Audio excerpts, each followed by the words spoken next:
Assalamualaikum warahmatullahi wabarakatuh. Selamat pagi, selamat siang, selamat sore, atau mungkin selamat malam untuk teman-teman semuanya yang menyaksikan video kali ini terkait Life Cycle Assessment Cat Basis Air, di mana seperti video sebelumnya kelompok 11 menampilkan hal yang berbeda nih. Karena berbeda dengan video-video sebelumnya, pada video kemarin dan juga hari ini, kita menampilkan video tidak lagi menampilkan muka-muka kita atau tentang membahas secara langsung, tapi kita menggunakan PowerPoint nih untuk menampilkan beberapa data-data yang penting terkait Life Cycle Assessment Cat Basis Air yang kami amati atau kami menjadikan topik bahasan. Selanjutnya. Nah, kami tidak pernah lelah untuk menjelaskan terkait anggota-anggota kelompok kami, di mana anggota-anggota kelompok 11 tentu saja ada aku, Hanito Rahman dengan NIM F458, kemudian ada teman aku. Ada Muhammad Hilmi Hamzah dengan NIM kiraan 115. Dan aku Rasen dengan NIM 78. Next.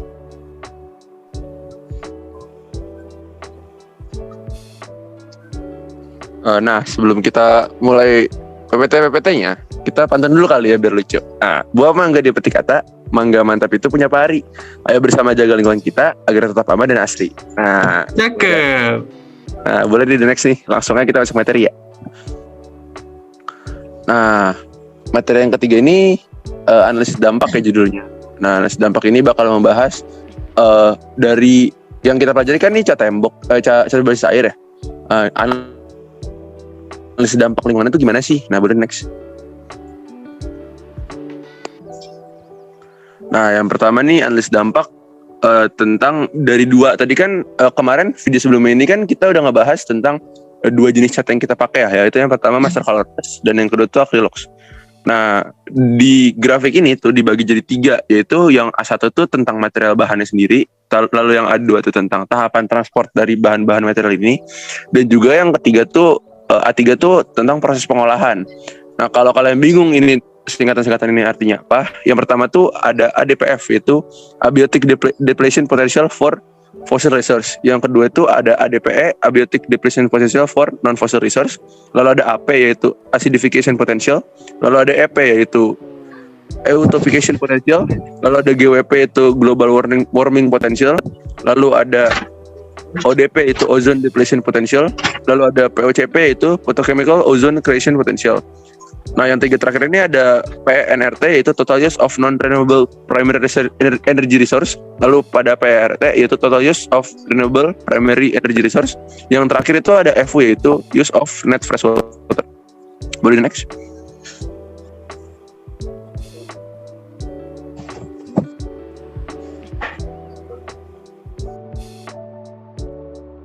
Nah, analisis dampak selanjutnya mengenai komposisi indikator modul A1. Terlihat di dalam grafik bahwa kandungan silikon memiliki kecenderungan kandungan tertinggi, baik itu di ADPF, AP, EP, GWP, maupun ODP. Selain itu, kecenderungan kandungan didapat juga pada POCP. Kandungan tertingginya dimiliki oleh kalsium karbonat yang ditandai oleh warna hijau ketua-tuaan. Selain itu juga terdapat pada ADPE, kandungan tertingginya tidak dimiliki oleh silikon maupun kalsium karbonat, akan tetapi dimiliki oleh kandungan resin yang ditandai oleh biru keunguan. Nah, tadi kan udah terkait komposisi indikator pada modul 1 nih yang dibahas oleh Hilmi. Kita lanjut ke terkait komposisi indikator pada modul A2 atau pada saat transportasi nih. Nah, tadi kalau di modul A1 itu kan silikon menyumbang paling banyak nih dampak terhadap lingkungan. Nah, untuk pada modul A2 ini sendiri bisa kita lihat bahwa kan kita lihat nih ada warna-warna kuning. Warna-warna kuning ini apa sih? Nah, warna-warna kuning adalah powder transport by ship. Nah, kita bisa tahu baik pada ADPF, ADPE, AP, EP, GWP, ODP maupun POCP, kita bisa lihat bahwa grafik milik powder transport by ship ini memiliki dampak paling besar. Nah, untuk powder transport by ship itu apa sih? Nah, powder transport by ship itu adalah transportasi ataupun bagaimana cara mentransport powder-powder sebagai bahan material pembuatan cat itu menggunakan kapal. Ternyata kapal itu menghasilkan banyak sekali dampak terhadap lingkungan nih untuk tahap transportasinya. Akan tetapi untuk EDPE sendiri, kapal ini bisa dilihat ternyata nilainya kecil, tidak seperti yang lainnya. Untuk ADPE atau ADPE itu memiliki kepanjangan sebagai Abiotic Depletion Potential for Non-Fossil Research. Nah, mengapa sih bisa kecil? Karena pada penggunaan by ship atau untuk kapal, dia menggunakan Abiotic Potential Depletion Potential for Fossil Research, karena untuk kapal sendiri menggunakan bahan bakar dari fosil, bukan dari tidak fosil gitu ya. Maka dari itu untuk ADPE itu sendiri nilainya kecil, tidak sebanding dengan nilai-nilai pada dampak-dampak lainnya begitu. Selanjutnya, nah yang terakhir ini bakal ada grafik tentang modul A3 ya. Modul A3 ini kan kita bisa lihat kalau di kebanyakan tuh dampak terbesar itu ada di yang ungu, yaitu PP. Namun juga ada kayak di ODP itu dampak terbesar itu yaitu blow molding, ada di ODP dan di ADPE. Hal ini disebabkan kalau dilihat itu yang jenis Master Color Plus itu lebih banyak lebih sedikit dibanding yang jenis acrylics.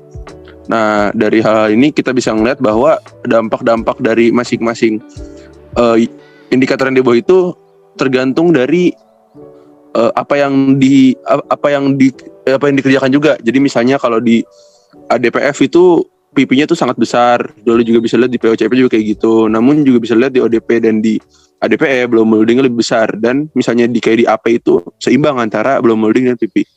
Selanjutnya. Nah, selanjutnya adalah indikator antara perbandingan limbah cat pada komposisinya. Lihat antara Master Color Plus dan Archilux memiliki perbandingan yang hampir serupa antara waste paint dan virgin paint.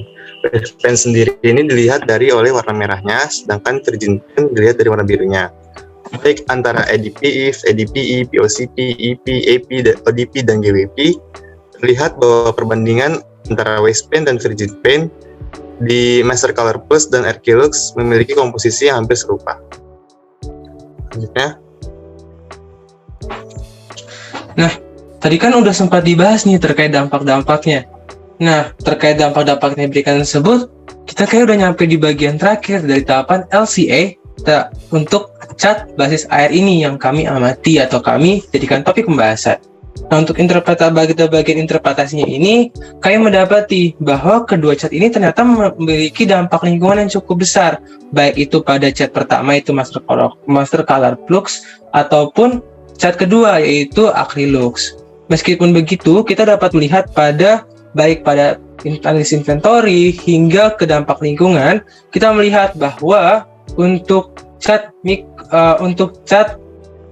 pertama atau cat A yang kita tahu memiliki banyak sekali ataupun digunakan banyak sekali bahan-bahan powder nih atau bahan-bahan kimia seperti itu. Akan tetapi untuk cat Acrylux sendiri menggunakan tidak terlalu banyak.